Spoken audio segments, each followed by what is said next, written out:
Good morning, good evening, good afternoon, everybody on planet Earth. It's me again, it's evening here. Can you see the clocks in the mirror? I filmed them in the mirror so it saves me reversing the film. You can see they're all set to European time, which at the moment is 20 minutes past 9 in the evening. Right, lots to talk about today. I'm just going to lower my stick a bit and transfer to the kitchen. So, now, we're going to talk about windows and display cases. And I particularly would like to address anybody working for William Morris Endeavour, or any A-listers, or any Hollywood studios, just to make them aware of something.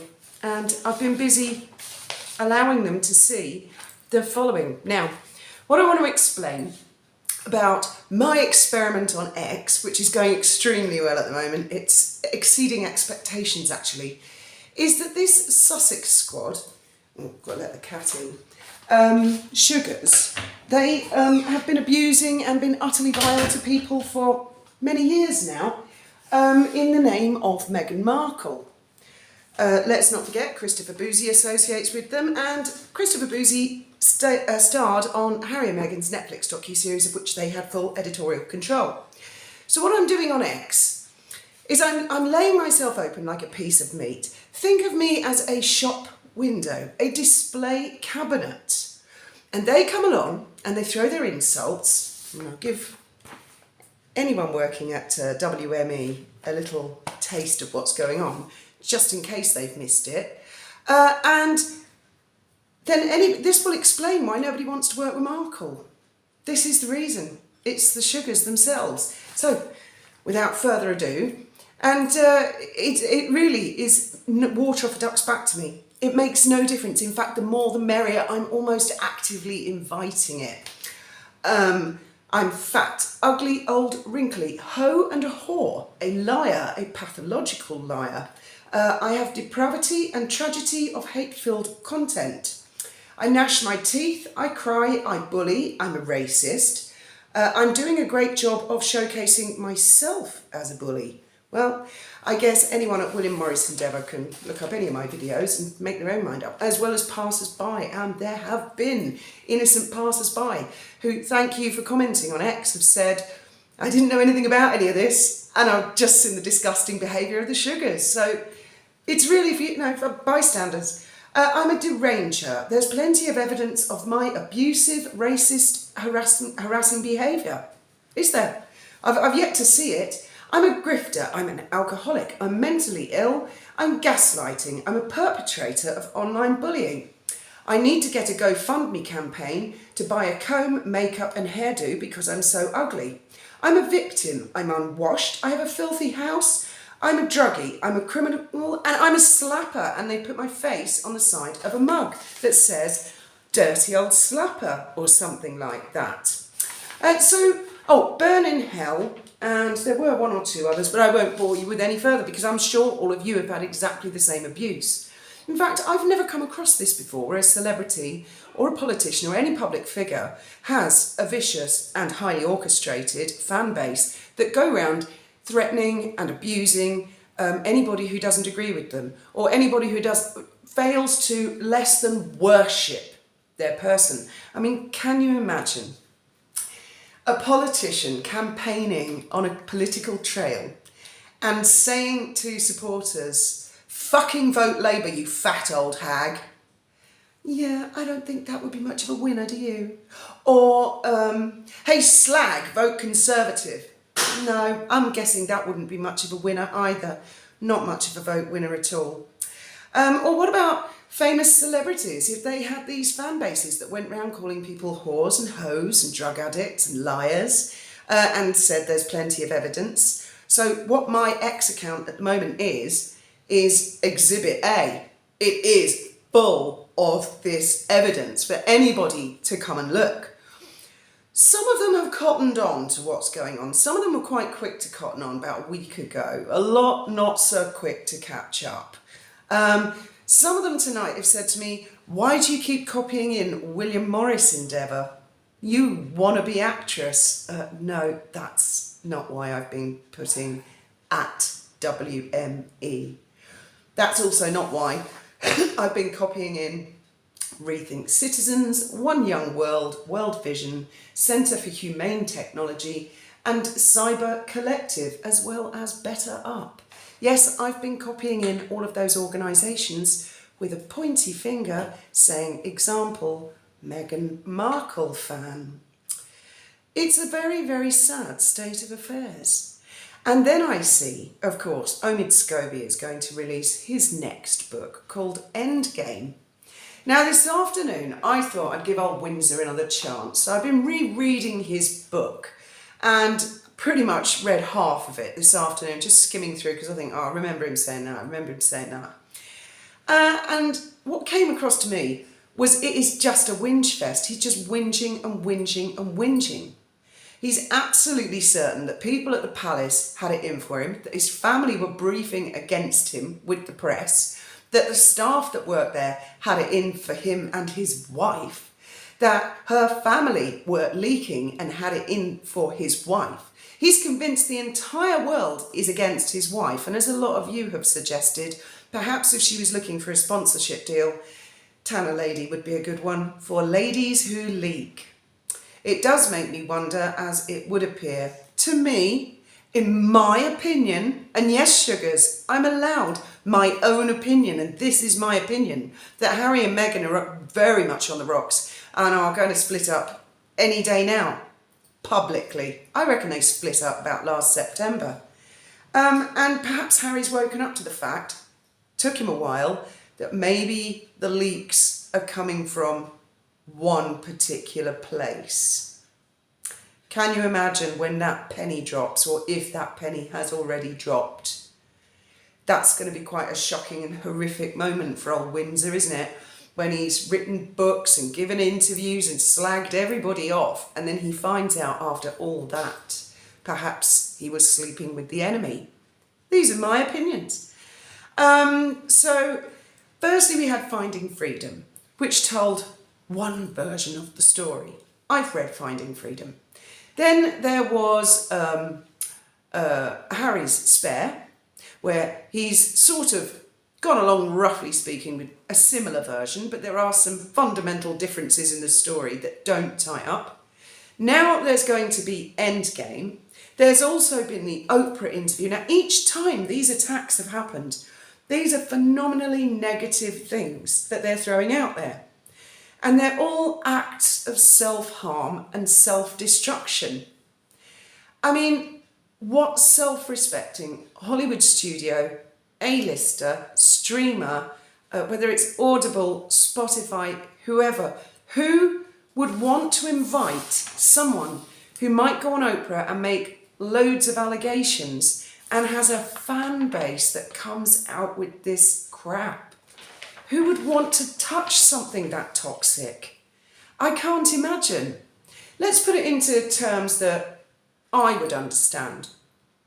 Let's say I'm a manager, I've got a vacancy, and I want to hire somebody to fill the vacancy. Let's say it's for secretary. And I've got 10 candidates. And one of those candidates, I know for a fact, I've heard them going round bad-mouthing and slagging off their previous employer and kicking off and kicking off and kicking off. Do you think that's the candidate I'm going to choose? Would that be the candidate that you would choose? I don't suppose so. So I can really see, I know people are going to be worried about Endgame. I really wouldn't be worried about it. There'll be a bit of a flurry in the first instance for a couple of days. And then people are going to sit off and they're going to realise that people who are not invested, who have not been following the story, who might encounter it, they're just going to think more badly of Harry and Meghan. Trust me. And if there is any truth in it that Meghan's going to write her own memoirs, which will be another version of the same story, of the same wine fest, they are just continual self-destructive acts of harm. They don't need YouTubers to attack them, which is what I've been accused of, that I attack her. I've never called Meghan fat, old or ugly. I don't think I've ever called her filthy or a druggie or a criminal or a slapper. I don't think I've ever told her that she needs to go and get a GoFundMe to get her hair done. I do believe she's a bully. That's my belief from the allegations that came out of the palace. I don't think she's very nice because I look at her poor father who was just cast asunder. I mean, he's in his 70s, isn't he? He's got to be pushing 80s now. I remember my poor father. Not a chance in hell I'd have done that to him. Not a chance in hell. It's not a good look. The poor late Queen and Prince Philip, while she was doing all that stuff on Oprah. Again, it's upsetting for Her late Majesty and Prince Philip, but at the same time, you have to admit Meghan did far, far more damage to herself than anybody else. And it just continues and continues and continues. And until she herself learns to start being actually nice, perhaps make a start by standing up and publicly denouncing the Sussex squad, saying, I've seen what they do, I don't approve of that and I don't like that. She needs to make a big announcement. Anybody working at William Morris Endeavour, you need to make it your business to put as much distance between that vile behaviour and Meghan. I've even got one on my case who's pretending to be Taz's husband. They've got a picture of her husband and they're using his name. They put parody in, so, you know, they can do that. I don't think there's any way of stopping them or getting the account taken down unless it oversteps the mark. It's no one's going to believe that's Taz's husband. Again, people are just watching this in horror. The views of my posts and my videos on X are really pretty impressive. And obviously, same as YouTube, in comparison to the number of views, the level of comments is a smaller percentage. So there's a silent majority out there watching this unfold in horror, in absolute horror. Because the only kind of people who would approve of this kind of crap are actual bullies and trolls themselves. And I believe most people are not. Oh, Aspen Institute, that's another one I've copied in. There's even some guy called Gene Valatis who tried to diagnose me on X with mental illness. I mean, an actual diagnosis. And he posted a PDF report, which I refuse to open because when I go on the website, it wants me to download stuff. Oh, I don't think so. No, I don't think so. Now, it's all very well people saying that kind of crap to me because I'm conducting an experiment where I'm showing the bad behaviour of the sugars. But what horrifies me is that these sugars could be out there and they could be having a go at teenagers, lonely people or vulnerable people who don't take it so well. That is sickening. And this guy, Gene Valatis, he's a blue tick. He's a genuine guy. Some kind of radio DJ back in the 90s somewhere. I don't know, never heard of him before. And he is utterly convinced that this channel is a dedicated hate channel. Well, YouTube clearly don't think so. Oh, that was another allegation. I'm banned from YouTube and X. I say as I stand here, broadcasting on YouTube and X. YouTube have no problem with my channel. I don't have a single strike on my channel. X has no problem with my account. You wish, sugars, they'd really love me to take that death threat down from Olivia Cromwell that's pinned to the top of my X account. Olivia, remember, who longed for the day to put a bullet in mine and Graham's head? They really want me to shut up and stop talking, and I'm not going to. I'm going to keep going because, as I say, there are people who've written articles about the Sussex squad. I've never seen that before. They apparently labelled Vicky Arbiter Nazi Barbie. There have been journalists they've targeted. If you Google Sussex Squad, loads of mainstream media articles come up about who are these rabid, fanatical, poisonous, toxic, revolting, vile creatures on the internet. People do not think well of the Sussex Squad. It is not something to be proud of to be a squaddie. It's really something quite shameful. But let them do it. Let them do it. People say block. Why? Why bother? Who cares? Who cares what they think? Let them be out there because all the time they're just damaging themselves and they're damaging Meghan. Now, if Meghan truly has any salt about her, she will contact Ari Emanuel and say, I need to put a statement out. I need to distance myself from these morons. Let's see if she does. And in the meantime, let's see if any of her deals are imminently going to come to fruition, like Audible or, well, I think that's the only one that's been suggested at the moment, isn't it? Anyway, as always, look forward to hearing your thoughts and opinions and free speech. And don't let anybody tell you what you can and can't say on the internet. Within limits, no harassment, no defamation, and no bullying. Thank you very much for listening.